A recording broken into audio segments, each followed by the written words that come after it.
Hello and welcome to the final video in this series that I've been making for the Stephen Spender Trust about skills you can use to translate a poem and enter into the Stephen Spender Trust Poetry Translation Prize 2020. My name is Rahul and I'm a translator and I work with the Spanish and Portuguese languages. This part, editing and polishing, is maybe the hardest part of translating a poem. Taking your second draft and making it even better, good enough to enter into this prize or to publish maybe. And we've done all the big and fun decisions like translating it, changing the rhythm, adding some wow words, changing the rhyme. Now we need to just tweak it so it's as good as it can possibly be. So let's take a look at our translation so far and see what we've done well. Right. So here is our second draft. Let me read it out loud.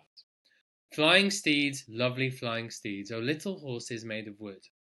I knew when I was just a child the joy of spinning round and round, upon my red mount free and wild, on nights of feasting and fairgrounds. Okay?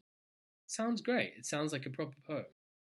Now, what have we done well? Well, first of all, we've chosen lots of interesting words for horse. Okay, steed, mount, and horse, of course. I did a rhyme there. I knew when I was just a child, so it's got that lovely rhythm in the same one, 8 syllables or 4 beats. And it rhymes as well, child, wild, round, ground.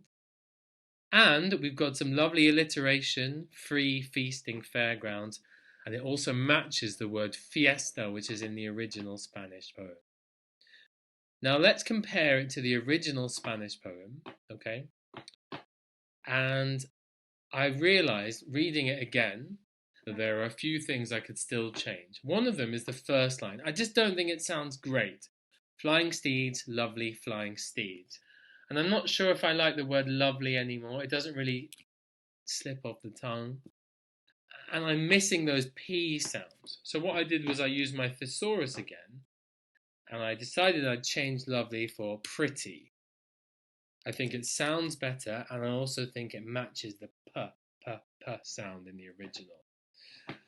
Then there's this line as well, red mount, free and wild. It sounds good until I looked at the original Spanish where we have the word corcel colorado, which means red horse, basically.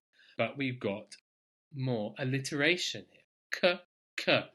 But red mount doesn't have any of that. So again, I used my thesaurus and I found 2 words for red and for horse, which also have those k sounds in them.